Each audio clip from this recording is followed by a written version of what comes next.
दोस्तों ये कहानी है आज से लगभग 111 साल पुरानी कि जब सन 1912 में 14 और 15 अप्रैल की रात जब हमारी दुनिया का फेमस और उस वक्त तक का सबसे बड़ा जहाज़ एक आइसबर्ग से टकराकर डूबना शुरू हो गया था। जैसे ही ये जहाज़ डूबना शुरू हुआ, पूरे जहाज़ में शोर मचने लगा, भगदड़ मच गई, सभी लोग अपनी अपनी जान बचाने की कोशिश करने लगे। लेकिन उस वक्त उस जहाज़ में कुछ लोग ऐसे भी सवार थे जो इस डिफ़िकल्ट सिचुएशन को हैंडल करने की कोशिश करने में लगे थे, और वो ये सोच रहे थे कि कैसे इस जहाज़ में सवार ज़्यादा से ज़्यादा लोगों की जान बचाई जा सके। और उन्हीं कुछ लोगों में इसाडोर और उनकी वाइफ एडा भी शामिल थीं। इसाडोर की गिनती उस वक्त न्यूयॉर्क के सबसे अमीर तरीन लोगों में आती थी, और वो उस वक्त अपनी वाइफ के साथ जर्मनी में आए हुए थे। जर्मनी में उन्होंने लोगों से टाइटैनिक की खूब चर्चा सुनी थी, इसलिए टाइटैनिक से ही न्यूयॉर्क वापस जाने का फैसला किया। 14 और 15 अप्रैल के बीच की रात में टाइटैनिक जहाज़ खौफनाक तरीके से डूबना शुरू हुआ तो इसाडोर को लाइफ बोट दी गई।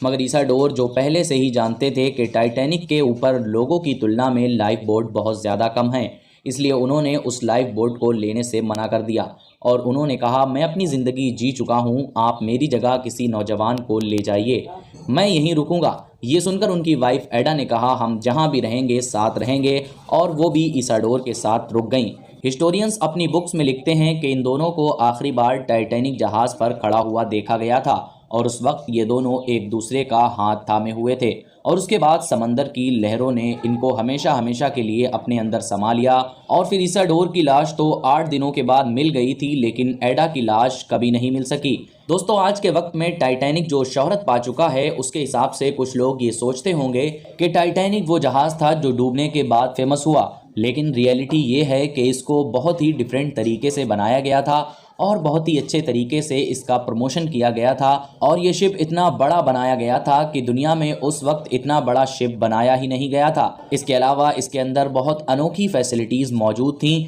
जो एक 5 स्टार होटल में पाई जाती हैं। साथ ही इसकी कुछ ऐसी खासियत थी कि जिनको इमेजिन करना भी इम्पॉसिबल है। इसके अलावा जिस तरीके से इसको बनाया गया था, तो इसके बनाने वालों ने ये दावा किया था कि ये जहाज़ कभी नहीं डूब सकता, और यही वजह थी कि लॉन्च होते ही इस जहाज़ को ना डूबने वाला जहाज़ का नाम दिया गया था, और इसके मेकर्स ने ये दावा कर दिया था कि अब इस जहाज़ को खुदा भी नहीं डुबा सकता।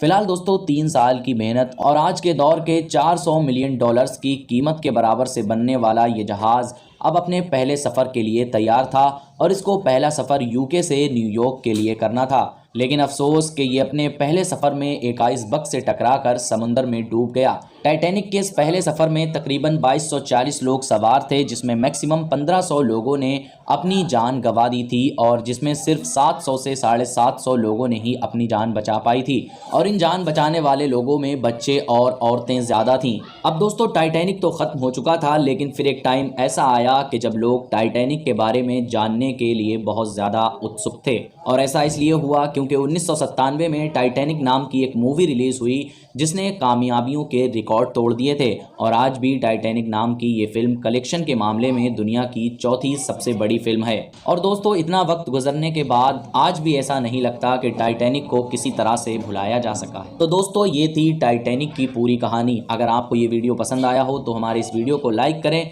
और इसको ज़्यादा से ज़्यादा शेयर करें, और इसी तरह की वीडियोज़ देखने के लिए हमारे इस चैनल को सब्सक्राइब करें।